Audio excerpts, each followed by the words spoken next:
Welcome to Customer Service Academy Radio with author and customer experience expert Tony Johnson. Tony will share his vision for successful customer service, leadership, and business excellence, and speak to some of the most impactful leaders in business today. And now, here's Tony Johnson. Hello, everybody. Customer Service Academy is on the air. I'm Tony Johnson, your customer experience speaker, consultant, and trainer. Today's episode coming to you courtesy of Ignite Your Service Training and Consulting. Folks, head on over to igniteyourservice.com to check out our consulting and training services. We can help you with your customer service, your business growth, your employee training and retention. We specialize in helping you build customer loyalty with our personalized hospitality and leadership training sessions. So head on over and check that out, would you? But today we have an amazing guest coming into the studio today. We're welcoming Gene Conrad onto the show. Since 2022, Gene has been the president and CEO of the Aerospace Center for Excellence and the Fun Aerospace Expo here in Lakeland, Florida, right here where I live, folks. Previously, he was the airport director at Lakeland Leonard International Airport, where he managed a $200 million capital campaign. He negotiated a 50-year lease with Amazon Cargo, and this one's really cool. He brought the National Oceanographic and Atmospheric Administration, or NOAA, Aircraft Operations Center to the airport. That's very cool for nerds like me. And recently, the 2025 Sun and Fun Expo just concluded here in Lakeland, and we thought it'd be a really nice time to talk about it. So, Gene, it's great to have you on the show today. Hey, thanks, Tony. Appreciate it. And prior to getting on here, we are just talking about, coming down off the high of a great year. So just appreciate the opportunity to be able to talk to your listeners and look forward to a conversation. Yeah, it's going to be great. So if you wouldn't mind, some of our listeners, we've got a great global audience here. They might not be familiar with the event. Can you tell us a little bit about Sun and Fun and the Aerospace Expo and why it's so important to the community and what it is? Can you give us a little background, Gene?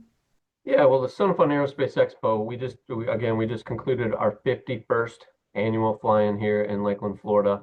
And, so we're very fortunate. We're a volunteer organization. We're a not-for-profit. We're a 501c3. We have over 3,000 volunteers that come here to Lakeland, Florida to help us put on this great event each and every year. And, it's a fly-in, and it's the second largest in the United States. We have thousands of airplanes here. We have daily air shows, night shows, which are completely epic and world-class. And we have thousands of airplanes and over 550 exhibitors here this year, over 200,000 people. And it's our flying. But what it is, really, at the end of the day, it is our number one fundraiser for what we do, what we call the other 51 weeks out of the year. Our parent company is the Aerospace Center for Excellence. And, the Aerospace Center for Excellence, those other 51 weeks, we're putting on programming here in Lakeland, Florida, in Central Florida for our families and our kiddos to get them involved in aviation, to get them involved in STEM.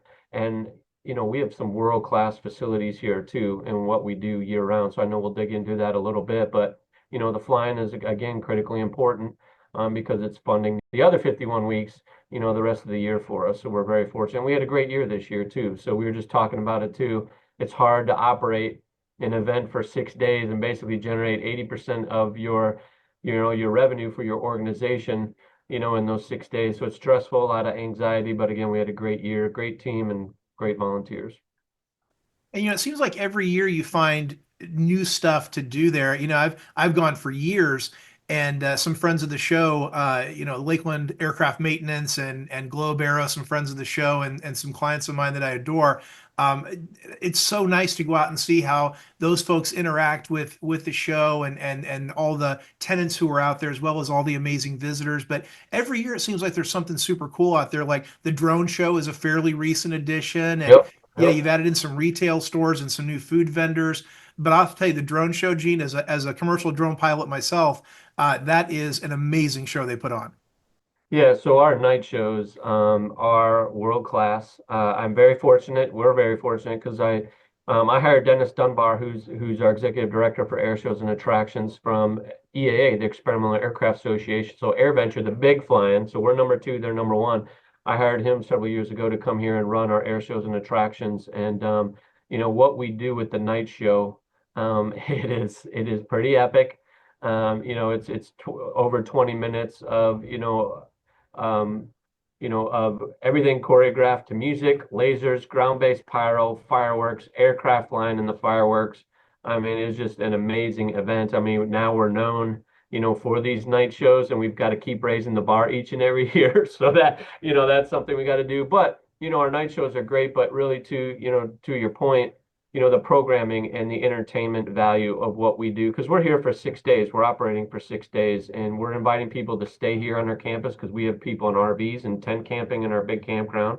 We have people flying in and tent camping, next to their aircraft, and we're wanting these people to come here and be with us for 6 days. So we have to provide that entertainment. They're coming here to see exhibitors and conduct business and do, various things. But, if we want them to be with us for, 6 days, we've got to provide that entertainment. So, to opening night for the last 2 years, we've had a concert. So, this year, we had Uncle Cracker and open for Tyler Hubbard of Florida Georgia Line. Last year, it's Sarah Evans and Dylan Scott. We'll have a concert again next year. But each day is something different, right? So Tuesday, Daily Air Show, first day concert. Wednesday's our first night show, Daily Air Show. So each day has a separate theme or activities, so it's something different every day for our guests. And again, we got to entertain them, and because we're expecting them to come here and pay for tickets and do all these things and spend money. So we've got entertainment. So that's why we've over the last several years really been ratcheting up our programming and what we do. Do you think that's what keeps people coming back to Sun and Fun year after year? Is that kind of intentional approach and changing it up and trying new things and thinking about how you're going to keep them entertained for 6 days? What keeps them coming back? Because some folks come every year, no matter what. It's appointment television for them. Well, and I didn't say this isn't me, but Paul Poberezny, who founded the Experimental Aircraft Association, and that event's been going on for 70 plus years. He always said the airplanes bring us together, but it's the people that keep us coming back, and it's about people. The airplanes are great. We love that, but it's all about the camaraderie and like-minded folks and, just the cool things to do here. But you want to see your friends and you want to we have volunteers that have been here for 51 years volunteering, and they want to come see their friends and be a part of it, something that's bigger than themselves and give back and because again, what we're doing is fueling those other 51 weeks out of the year, and our opportunity and our ability to, get that next generation engaged. So they believe in it, they see it. And again, but it's about being around your friends and your family and getting, I've been a volunteer at AirVenture for 36 years. I was born up at Oshkosh and my dad ran that airport as a kid. So I completely get it. I'm ingrained in all this stuff. But I want to go up there every year because I want to see my friends. I want to stand on that same blade of grass and volunteer and do those same things each and every year and bring my family, back too. I have two young boys now and, they're interested and they love this stuff as well. So that's what it's all about. And, again, we're just very fortunate to be. And what's cool is to be a not-for-profit and be around for 51 years, because the love and the passion of these people coming back each and every year. It's awesome stuff. And I love that sense of community. Folks, if you're listening out there, that's a real writer downer. Is if you can find a way to build a community within whatever it is you're doing. Think about Sun and Fun, think about Disney, think about Chick-fil-A. Yep. These are organizations that have really built a community, and that will stand the test of time because anyone can do a product or a service or people can do the thing, but that people piece and that community piece, that's the secret sauce a lot of times, I think. Absolutely. No, I agree 1,000%. So over the years, you were talking a little bit about the improvements. What have you continued to do when you think about improvements that continue to build the popularity, like the drone shows? I know you've built a store over the years. I saw a little retail store over by the hangars this year. I think it started a few years ago to offer merch and things for people that are tent camping to buy. What are you thinking about when you think about ongoing improvements? Well, it's really, I mean, to your point, I guess in this podcast too, it's about customer service and the guest experience. I mean, that's what it is. And I ran the airport here. I ran airports for 20 years. I ran this Lakeland International Airport for 12 years, and it's about customer service and all that. So I brought a lot of that when I came to Sun and Fun, a lot of that customer service aspect and that experience. Those we need to focus on those things, and we're not perfect, right? But we're going to put in perfect effort. But we have to make sure our guests are having a great time, that their experience is great. And again, we're not going to be perfect, but we have to do the best we can. But some things that I've learned actually, though, is I'll give you an example, like in our parking lot. So, before I got here, we had great volunteers running our parking lot and doing all of that. But really, as the event has grown, it became too much, for just 20 or 30 people. We now have teams of 50 on certain days. On Saturday, over 100 people in the parking lot operating it. But we hired a consultant to come in and help us operate the parking lot. And something I learned specifically from, their company's called Solutions Event Services, and they run air shows, NASCAR events all over the country, and parking specifically. And what I learned from them is we wanna take care of 100%, but there's always 1% that's going to create that you can't put 100% of your focus into, because that 1%, if you're doing that, then you're messing it up for the other 99%. You're never going to make that 1% happy. And I'll give you an example. When they say, again, in the parking lot, when people would come up, we got to get them in efficiently and move them in the parking lot fast, right? And there's people that come up, and each gate has 5 lanes, and there will be a person that comes up, they want to ask questions, right? Or they're fumbling around with their stuff, or they don't have their credit card ready, or they're special. Put their light on and send them forward, right? Or they want to be in special parking, or they need assistance, or they're ADA, which is great. We take care of these folks, but they're just like, they're all special. Someone's having a bad hair day, right? We can't spend time talking to them because, we've got to move them forward. Turn your lights on, they take them to special parking. But we can't spend 99% of our time on that 1%. And, I've taken that my first year here in 2022, I took that, and that's been our mantra, for these last 3 years now for me and my team and our volunteers is, we want to do the best we can, but we can't get bogged down with that 1%, because they will degrade everything else that we're trying to do. So that's a big thing that I've learned, over these last several years. We want to be great. We want to do the right things. I'll give you another example, trams, right? So this is a huge event. It's like a logistical ballet. We just talked about parking. I got RV tent camping. I got 3,000 airplanes trying to land and take off during those 6 days. There's just a lot going on, parking cars. So we have an internal tram system to move people around an 800-acre event site, right?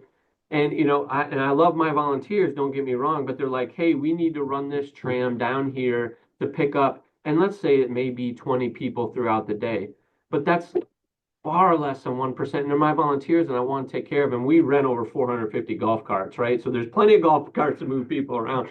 But the problem is, if I move that tram down to this area, whatever it is, right, and the round trip is over half a mile, right? And these trams aren't moving fast. So by the time I get down there, I pick them up and I'm coming back. That's 10 to 15 minutes I lost in another area of high volume where I need to move more people faster, right?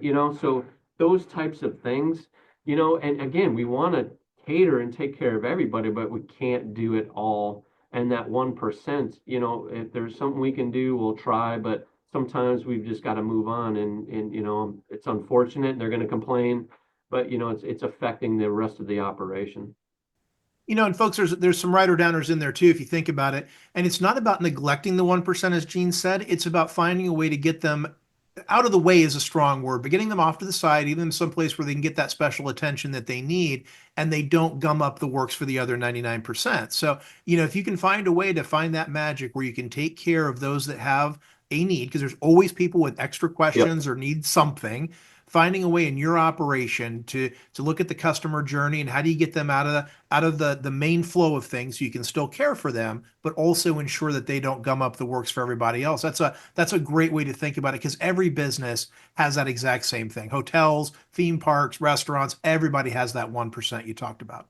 Absolutely. And again, I love the 1%. Don't get me wrong, because I love 100%. But again, it can't bog down the operation, and we got to go. And again, it's 6 days, and what's difficult, and I so much appreciate. So if you're out there and you run an event and it's for 2 days, 6 days, 2 weeks, whatever it is, I have an appreciation for you. Because it's one thing to operate a business for 365 days. Every single day you get to touch it, you get to tweak it, you get to make it better. You're constantly improving, trying to make it better. But when you run these big events and you sit here and the best laid plans that you're all throughout the year you're planning for, and then it's game day, and you're like, uh-oh, well, that didn't work, and you got to pivot. And the other thing too is, in customer service, and you got to be flexible, as well. You got to be prepared to pivot. Again, the best laid plans don't always work, but you got to be ready to pivot and move in a different direction. Even though you tried really, really hard, not be afraid to pivot and move away from it if it's not working too. I mean, that's something else I've learned. And that's good advice. And Gene, I love hearing the fact that you're talking about customer service and guest experience in the nonprofit space. So often nonprofits kind of neglect that piece of it, whether it's memberships for a chamber or charitable organizations or universities and athletic departments. There is a level of experience and service you have to give, whether you're a for-profit, a nonprofit, or a charitable organization. Otherwise, people are going to stop coming back. Yeah, even though we're not for profit, we are a business, right? We got bills to pay. These events, Son of Fun specifically, it's super expensive. I mean, I'll just tell you, we probably from the whole event, so it's ticket sales, exhibitors, food and beverage, all these things, all the commissions and various things that we generate revenue off of. We probably will generate this year $10 million off the event, but our expense alone is 7 plus, right? And so our net proceeds then go back into the Aerospace Center for Excellence and all of our educational programming, because I have a separate team and I've got teachers on staff where we do all these great programs we can talk about here in a little bit. But it's super expensive. So, one thing too is, I will tell you, like the only complaints I received or saw this year is, some people obviously they're going to complain about ticket pricing or how much it costs, to get a hamburger and fries and a bottle of water and all that stuff. But I gotta be honest with you. I mean, it's expensive to put on these events. I mean, just for the porta potties and shower houses we have to rent and all of that, it was $222,000, right? We have to pay the Polk County Sheriff's Office. Love them, and they do great yeoman's work because they control all the roads for us. But that bill is going to be over 100,000. Lakeland Police Department, 100,000. Lakeland Fire Department, 53,000. I mean, so these numbers, our tent company to come in and put up all of our tents to operate and execute, that's going to be 650 grand. Rental equipment's 170 grand. I'm very focused on these numbers because we're going through it right now. Well, you're, But I you're in mean, people bookkeeping like, mode coming out of the event, right, yeah, Gene? So they're yeah, top of but mind. people are like, how can you charge so much? Well, I will tell you. I mean, yes, we charge for an adult, it's $50, for a ticket, but kids 12 and under are free.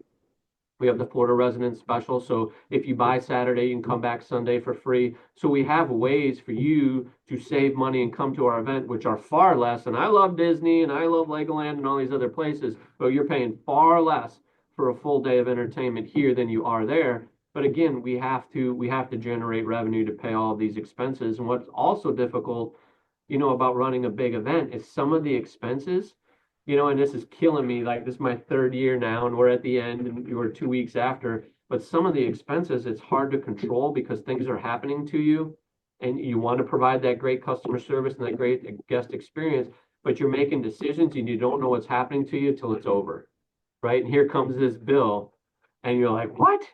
And folks, to give you sort of a bird's eye view of this, imagine you get a mid-sized local commercial airport. You've got operations taking off. You've got a Velo Airlines running out of there, but then you've got a really robust personal aircraft and private aircraft piece happening there. And imagine rows and rows of airplanes flying into park. There are people who tent camp right next to their airplanes, and that's why Gene's Yep. talking about shower houses and talking, which by the way are really nice, and those air conditioned restrooms they take to these special events, which are really really nice.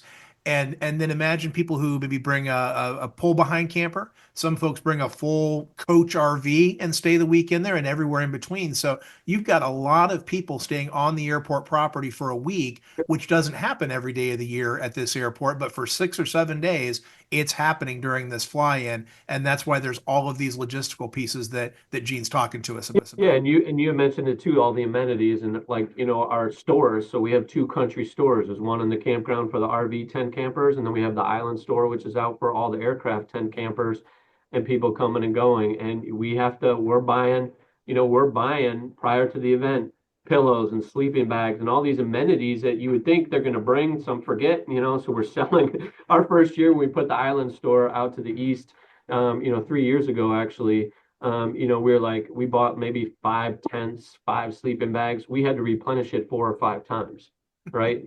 But we have to provide all of these services. So all of these things, I mean, we're a little city for 6 days trying to do the best we can, and operate and provide all the amenities people expect them, because they're coming here and they're spending money and we need to, have that stuff in place.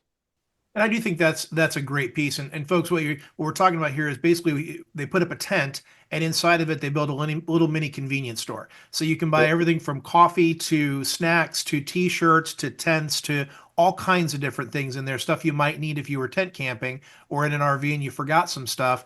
And for 7 days or 6 days, there's a little mini convenience store they set up ad hoc in a tent next to some food trucks and a place for people to sit and eat. And Gino's Yep. Pizza is here and all kinds of really great stuff. So I do think that is an amazing piece, which leads me to my next question. It's an airport that's running actively while this event's going on. How do you partner well with the airport operations folks to balance what they're trying to do and what you're trying to do? It has to be some kind of special ballet to make that work. Well, it absolutely is. And I will tell you, it's we have a great relationship with them because with the airport, because I hired all of them before I left, right? So all those people over there, the airport director, assistant airport directors, I hired all those folks. But anyway, it doesn't mean we always agree. But we're working year round because, it is, sun and fun. It puts a tremendous amount of pressure and stress on the airport to operate for those 6 days. A lot of the tenants that are based here year round, aren't operating, right? So there's 5 or 6 flight schools here, so they don't operate at all that week. Or if they need to, they move airplanes off and they'll go to the other airports here in the county.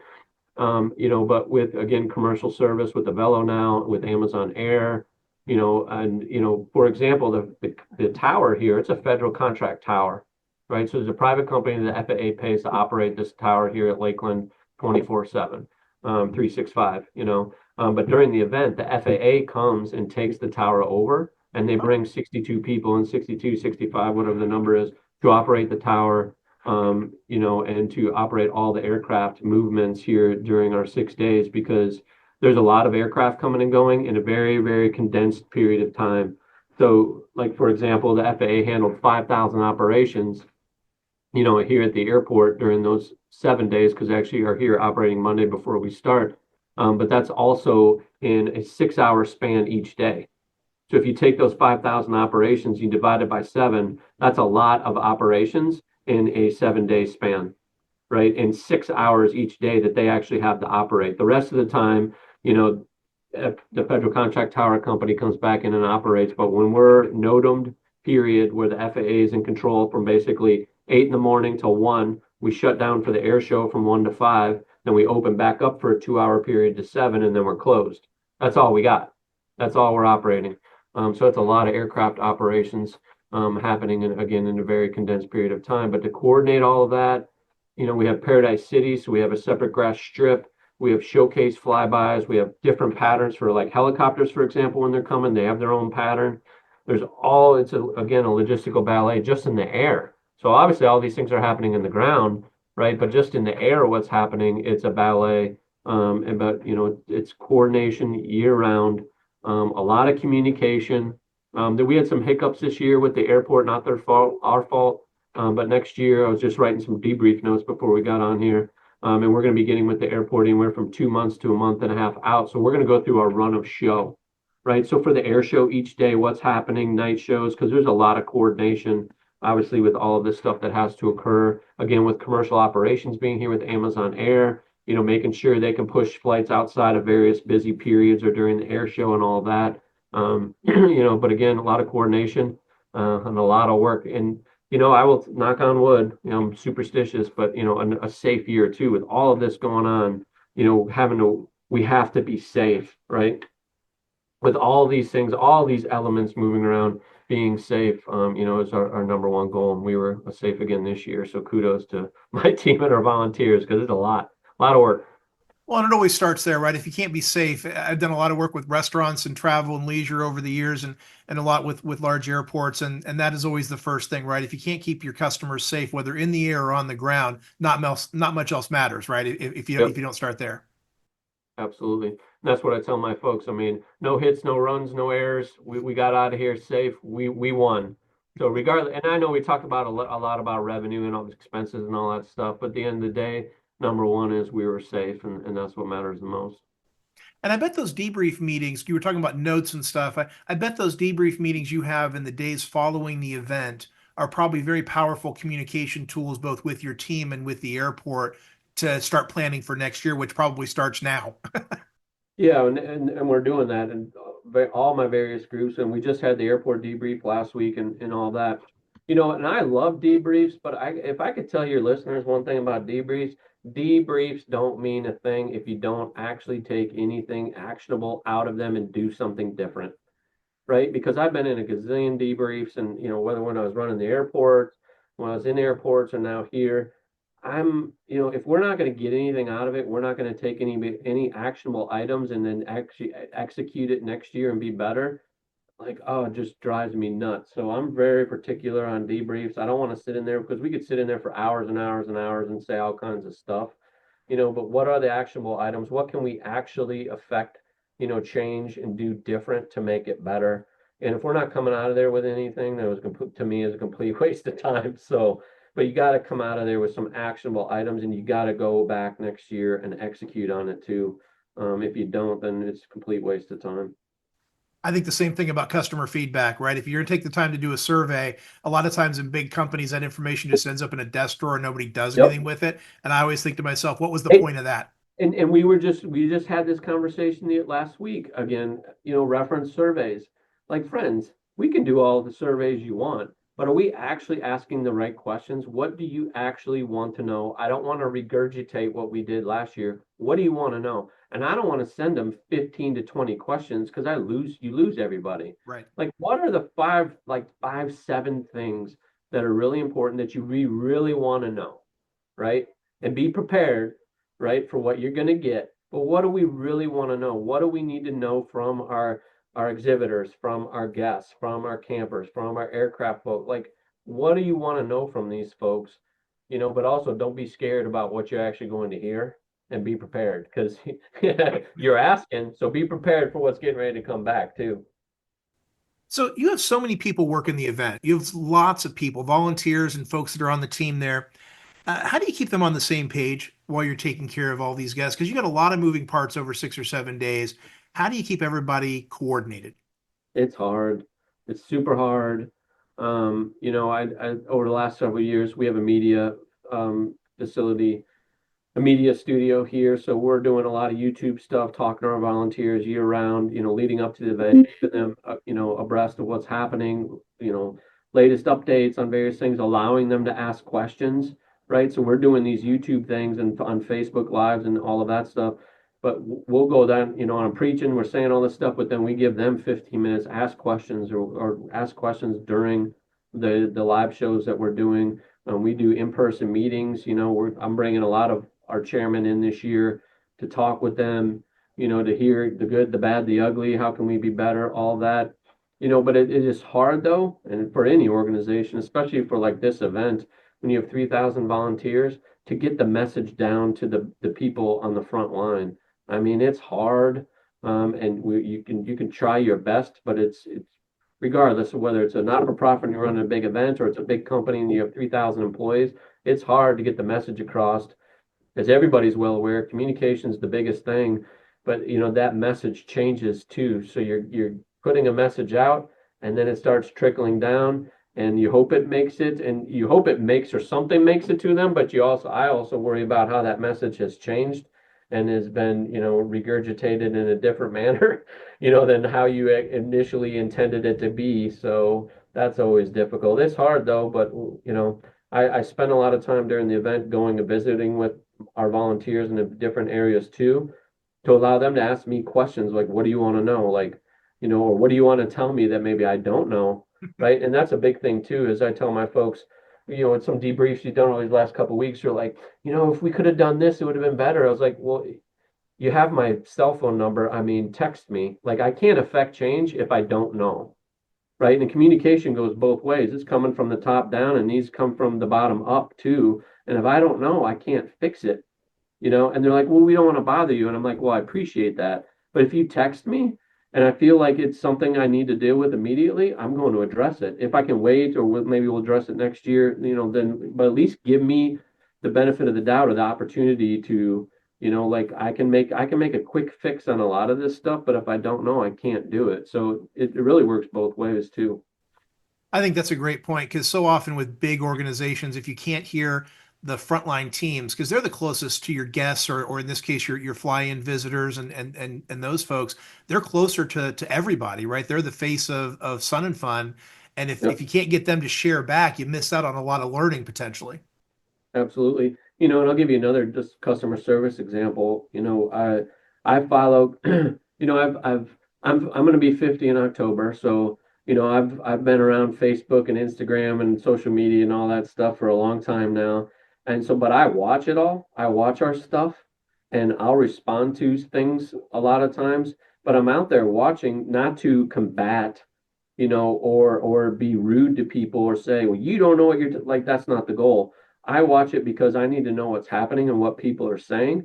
So again, if there's things I can address and deal with, I want to do that. If I can make the customer experience better, I want to do it. And, if I can tell them tactfully, this is why we did something, and then they can appreciate it, I want to be able to do those things. But there was a gentleman, he wrote us on Facebook Messenger.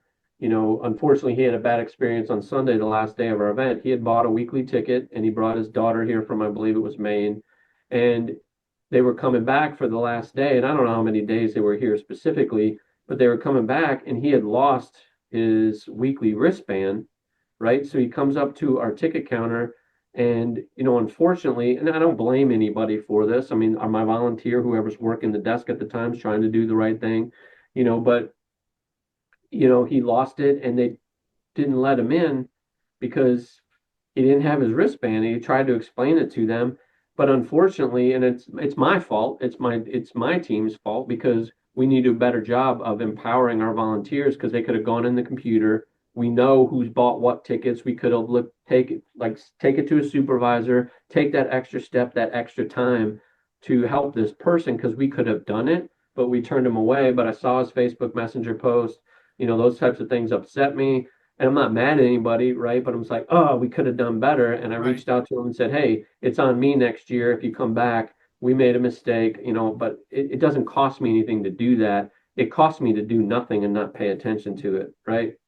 I mean, so those are easy things we can do, but my team, we got to do a better job to make sure I'm empowering my folks and my volunteers.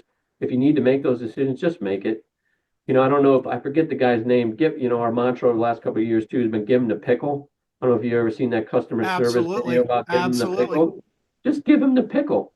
Like it doesn't matter. That one ticket, but that person, if we tick them off, is going to tell 10 other people that we're horrible, right? And how much does that cost me as an organization or not for profit to go back and to convince people to come back after they just told everybody we're horrible, right? But it didn't cost me anything. I could just give them the wristband, say, enjoy your day. It's the last day. We just had a banner year, but that's again, it goes back to the communication, empowering my people and my volunteers just to make those conversations. And then I'm not going to come back on them and say, hey, why did you do this? No, I'm going to be like, great job. Good for you. I'm glad you did that. Right. Because I didn't lose anything. It didn't cost me anything just to give them that ticket. And folks, the reference to the pickle it's an old story about a deli that one of their key satisfiers was the pickle that they gave along with their sandwiches. And it was such an important part of the overall experience. They didn't charge extra for it. It was just a part of what they did. And the customers and the guests that went to that deli loved the fact that there was always a pickle with the sandwich. And it was just one of those things you could never take away. Just give them the pickle because it makes a difference. One day they wanted to charge 75 cents for an extra pickle, and the guy, the owner, gets the letter and is like, just give him the pickle. It's 75 cents, and that's what I tell that's what I, even when I was at the airport, I'm like, if we're gonna worry about that, or these little like it was $5 for this or that, and you have to be cost conscious and you got to control it. I get all that, but sometimes, like, if you're gonna worry about how much you're charging for the pickle, then you need to shut the lights out and close the business. I mean, it's just at that point we've lost, and we need to reconsider what we're doing, because at the end of the day, just give them the pickle, give them that ticket, do that little extra thing just to make them happy, and let's move on. Well, this has been fantastic so far, Gene. And folks, if you are enjoying this show, and I know you are, please scroll down, leave 5 stars, say something nice, help keep Customer Service Academy one of the top podcasts. And a special thank you out there to FeedSpot for putting us on their list of top 10 customer experience podcasts in the world. We really appreciate that. And thanks to FeedSpot for including us on that. Gene, now that we've been through the big stuff, and before we talk about the really nuts and bolts stuff around the aerospace piece and giving you a chance to share that, are you ready for the lightning round? Let's go. I'm All ready. right. I've had Five two quick cups of questions. coffee today, so I'm good. All right. 5 quick questions, 5 quick thoughts, just to get to know you a little bit better as a person. What's your favorite hobby when you're not at Sun and Fun? I go to the gym. I go to Orange Theory. I need something to clear my brain. So I go to Orange Theory 3 times a week and kill myself in the gym. Makes me feel great. That's what I do. How about when you think about brands or companies that give really good customer service, who's your favorite? Actually, I will tell you, Wegmans, their grocery store up in the Northeast. Yep. My wife's from Syracuse. I've been going up there for the last, 10 years. Wegmans, like, and I know we're a home of Publix, and I love my friends at Publix, but Wegmans they're phenomenal. They are a great store. When I go through Virginia and some places like that, I always find a place to stop through and go to a Wegmans because I like them too. How about your favorite food while we're on that topic? Steak. Most interesting job you've ever had? I don't know. There's a lot. I One where I learned the most about I needed to work harder in life and at school. I roofed. I was a roofer. I was the laborer in Alabama after my first year at Auburn for a summer, and I really learned that I needed to get my stuff together and make sure I got a desk job because that's a hard work, and I appreciate people that are out there, roofers, and doing that hard labor and stuff. But it made me realize I need to get my stuff together when I was younger, when I probably wasn't doing the right things in life. But I roofed for a summer, and actually the following summer after that. But I learned a lot, the things I didn't want to do and so it was a great experience. But I also, no, real quick, if I could, I had another job. I worked for when I was at Auburn. I worked at Briggs and Stratton, and we made the lawnmower engines, and I was in the test chamber, so I got to like rev up and tune the gas motors or whatnot, and sometimes I got to blow out the cases on the side, so that was fun. So anyway, And how about your favorite vacation spot? Destin, Florida. We're going there in June. My grandparents had a beach house there when I was a kid in Santa Rosa Beach, right outside Destin. So I've gone to the Panhandle of Florida, every year of my life, and we're going back in July. Can't wait. Well, Gene, this has been fantastic. I am so happy you took the time to come on the show today. How can folks get in touch, or what do you want folks to know about the Aerospace Center, about Sun and Fun? What would you like to tell the audience as we kind of come to the finish line of our time together today? Again, where we started at the beginning, that Sun and Fun, it's a great flying, a great event we host. And, again, we had a great year, but it's what we do the 51 weeks, the other 51 weeks. And so what we have here on this campus, so we have the Central Florida Aerospace Academy. So we have an aviation high school on this campus. We have the Lakeland Aero Club. It's a high school flying club, and they have their own Piper Cubs, and they take off on grass here at a very busy international airport. We have the Florida Air Museum, right? So we're the state sanctioned, air museum for the state of Florida, where each Tuesday morning we have story time here. So we have 2 to 5 year olds come here every Tuesday morning for story time, free to our community. The Tuesday before the flying, we had 347 people here. 200 of them were 2 to 5 year olds. So our mantra at the Aerospace Center for Excellence is Cradle to Cockpit. So we want to get these kids as early as possible, get them involved in aviation, not to be pilots, but get them involved in STEM and use aviation, to open opportunities and open the eyes and help educate our young people here locally.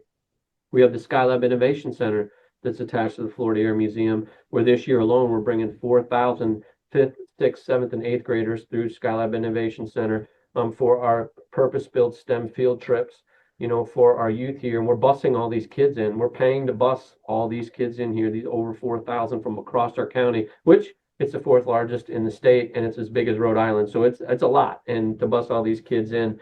We have an A&P program here, which is Airframe and Power Plant, and with our partnership with Polk County Public Schools, so where young adults are learning how to be aircraft mechanics. You have to have your A&P license to work at Disney or Busch Gardens too, on the roller coasters and all the rides. So a cool program that's here as well. And then also we have our Central Florida Aerospace Academy Foundation, where we provide 100% scholarships, awarded scholarships to any kid that goes to our high school or lives in this county, get the private pilot certificate paid for free.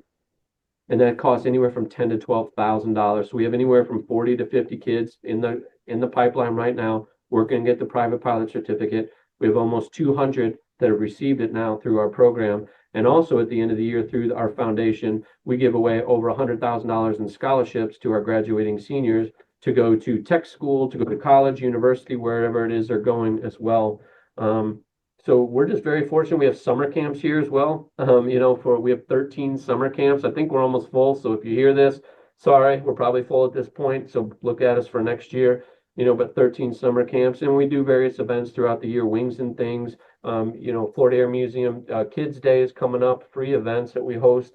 But again, these are all programming and things that we're able to do. And I have to have staff to do this and that we're able to pay for because of the fly-in and our donors and our great partners that we have here locally. So cool stuff. And I will tell you, if you go to flysnf.org, you can see up there at the top, ACE, Aerospace Center for Excellence. We have a separate webpage for ACE and all of our programming. What we do here and what we have doesn't exist anywhere else in the world.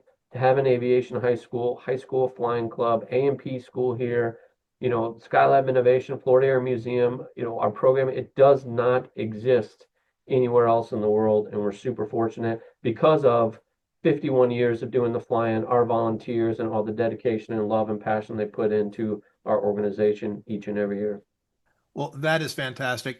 I love that. And folks, we will put all of those links that Gene mentioned in the show notes. You're going to be down there leaving 5 stars anyway, so you might as well go ahead and click on over and check out the websites. I will tell you they are both amazing sites. Go peek around. You're going to wish you'd been here this year, and you're going to want to come next year. So, Gene, thank you so much for being on the show today. I really appreciate it. Thank you, Tony. Appreciate it. And thanks to your listeners as well. So, folks, that is our show. Remember that service is not just a nice to have. It's a way to improve your business results. So head on over to igniteyourservice.com to see how we can help you with advisory, training, and strategic solutions to help your business grow. We're going to travel anywhere. We will come anywhere in the world to train your team, to develop your managers, and to create profitable services and business results for your organization. So until next time, I've been Tony Johnson, your customer experience strategist and trainer, reminding you to keep your customers at the center of everything you do, because that's where the most amazing things are possible. Thanks again for tuning in, and I will talk to you next week. This has been Customer Service Academy Radio with Tony Johnson.